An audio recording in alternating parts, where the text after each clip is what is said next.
कभी कभी ज़िंदगी हमें ऐसे रास्तों पर ले जाती है जहाँ मंजिल ही नहीं सफ़र भी पूजा बन जाता है। जहाँ जाने के लिए पैसे नहीं, नारायण का बुलावा चाहिए। समुद्र तल से 10,000 फीट ऊपर बर्फ से ढके पर्वतों के मध्य छिपा है वह धाम जिसे भगवान विष्णु का निवास कहा जाता है। यह है बद्रीनाथ धाम, भारत के 4 धामों का मुकुट और आस्था का अनंत स्रोत। लेकिन बद्रीनाथ धाम की यह यात्रा सिर्फ मंदिर तक सीमित नहीं है। इन्हीं घाटियों में छिपा है ऐसा गांव जिसे भारत का प्रथम ग्राम कहा जाता है। यहाँ का हर मोड़, हर पत्थर, हर बहती धारा एक कहानी है। कहानियाँ देवताओं की, ऋषियों की और उन यात्रियों की जिन्होंने सदियों से इन घाटियों में मोक्ष की तलाश की। और आज हम भी उन्हीं पदचिन्हों पर चलने वाले हैं। हमारी यात्रा की शुरुआत होती है रानीखेत से।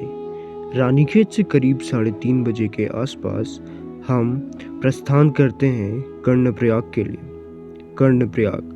कर्णप्रयाग का इतिहास महाभारत काल से जुड़ा है, जिसका नाम महाभारत के योद्धा कर्ण के नाम पर रखा गया है। यह अलकनंदा और पिंडर नदियों के संगम पर स्थित है।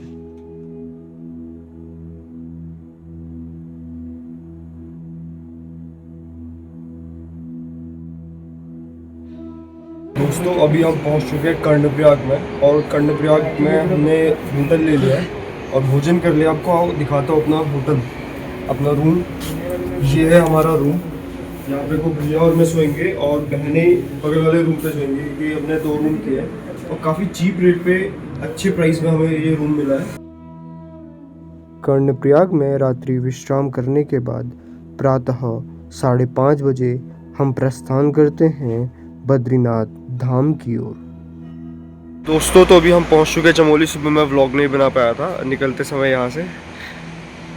अभी चमोली पे रुके हैं थोड़ा सा कॉफ़ी पीने के लिए या चाय पीने के लिए, क्योंकि ठंडा बहुत हो रहा है और ठंड से हालत ऐसी हो रही है कि मतलब बाल कलावा भी पहना है और ग्लव्स वगैरह भी पहने हैं, बट फिर भी बाल कलावा पहनने के बाद भी मुंह में हवा घुस रही है हेलमेट के अंदर से।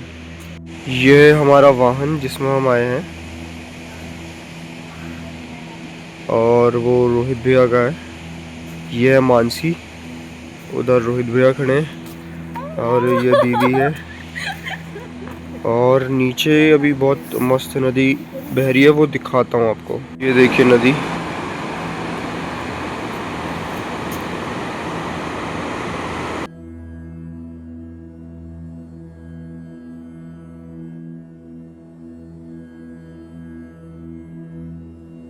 चमोली से बद्रीनाथ धाम की ओर जाते जाते आइए जानते हैं बहुत कुछ और बद्रीनाथ धाम के बारे में।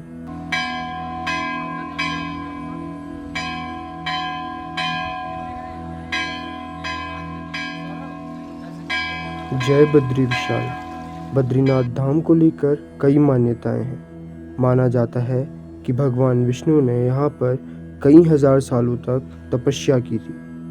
हिमालय में मौसम कितना कठोर हो सकता है, ये तो आप सब जानते ही होंगे। ऐसे खराब मौसम और बर्फीली हवाओं से भगवान विष्णु को सुरक्षित रखने के लिए माँ लक्ष्मी ने बद्री यानी बेर के पेड़ का रूप धारण किया। माँ के इस उदारपन और भक्ति को देखकर भगवान विष्णु बहुत प्रसन्न हुए और बाद में इस जगह का नाम रख लिया बद्रीनाथ यानी बद्री का आश्रम। एक और मान्यता के अनुसार बद्रीनाथ पहले भगवान शिव और माँ पार्वती का निवास स्थान था। जब वे भ्रमण पर बाहर गए तो भगवान विष्णु ने एक नन्हे शिशु का रूप धारण करके रोना शुरू कर दिया। माता पार्वती ने बच्चे को गोद में लेकर मंदिर के अंदर ले आई और उसे शांत कराकर सुला दिया। लेकिन जब दोनों भ्रमण करके वापस लौटे तो दरवाज़ा अंदर से बंद था। इस प्रकार भगवान विष्णु ने इस स्थान पर अपना विश्राम स्थान बना लिया। कहते हैं उसके बाद भगवान शिव को केदारनाथ जाना पड़ा। पहुंच गए हैं बद्रीनाथ और अभी हमने रूम ले लिया है और मैं आपको बाहर का नज़ारा दिखाता हूँ, फिर अपना रूम दिखाता हूँ कि रूम कितना अच्छा है। ये बद्रीनाथ का नज़ारा और हमारी रूम की विंडो के पास है ये, सामने विंडो के सामने।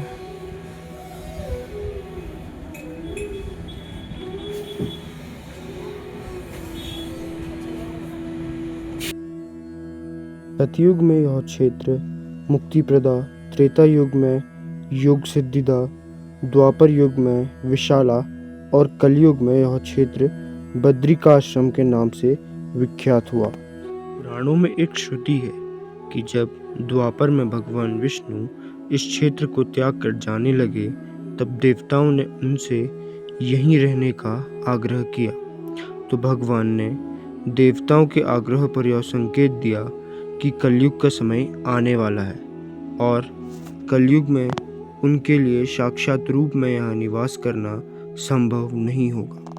किंतु नारद शिला के नीचे अलकनंदा नदी में स्थित नारद कुंड में उनकी एक दिव्य मूर्ति है।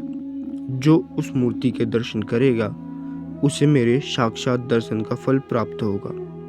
तत्पश्चात ब्रह्मादि देवताओं ने नारद कुंड से इस दिव्य मूर्ति को निकालकर भैरवी चक्र के केंद्र में विधिवत स्थापित किया। देवताओं ने भगवान के नित्य नियम भोग पूजा की व्यवस्था भी की तथा देवर्षि नारद जी उपासक नियुक्त किए गए। आज भी ग्रीष्मकालीन में 6 माह भगवान विष्णु की पूजा मनुष्यों द्वारा की जाती है तथा शीतकाल में 6 माह जब इस क्षेत्र में भारी बर्फ गिर जाती है तो भगवान विष्णु की पूजा तब देवर्षि नारद जी स्वयं करते हैं। मान्यता है कि शीतकालीन में जब कपाट बंद हो जाते हैं तो अखंड ज्योति जलती रहती है तथा नारद जी पूजा व भोग की व्यवस्था करते हैं। इसलिए आज भी इस क्षेत्र को नारद क्षेत्र कहा जाता है। 6 माह बाद जब कपाट खुलते हैं तो मंदिर के अंदर अखंड ज्योति जलती रहती है, जिसके दर्शन हेतु देश विदेश से श्रद्धालुओं की भीड़ कपाट खुलने के दिन से ही लगी रहती है। बद्रीनाथ की एक और अनोखी बात है। जगत गुरु शंकराचार्य जी के काल से बद्रीनाथ में स्वयं भगवान विष्णु तीर्थ के अधिष्ठाता के रूप में पूजित हुए और शुद्ध वैष्णव पद्धति से दैनिक नित्य नियम पूजा अर्चना प्रारंभ हुई। तभी से यह परंपरा चली आ रही है। श्री बद्रीनाथ मंदिर के प्रमुख पुजारी दक्षिण भारत के मालाबार क्षेत्र के आदि शंकराचार्य के वंशजों में से ही उच्च कोटि के शुद्ध निम्बूदरी ब्राह्मण परिवार से ही होते हैं। यह प्रमुख पुजारी रावल के नाम से जाने जाते हैं। श्री बद्रीनाथ जी की पूजा वैष्णव पद्धति से होती है। मित्रों, अभी बज रहे सुबह के 5:30 और हम जा रहे हैं बद्रीनाथ धाम भगवान जी के दर्शन करने। मेरे संगे दीदी आगे चल रहे हैं, दीदी आगे चल रहे रोहित भैया और मासी। तो ये आ गया हमारा प्रसाद, ये लोग भी प्रसाद ले रहे हैं।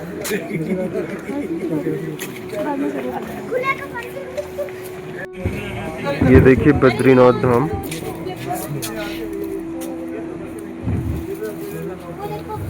कितना सुंदर और कितना प्यारा लग रहा है।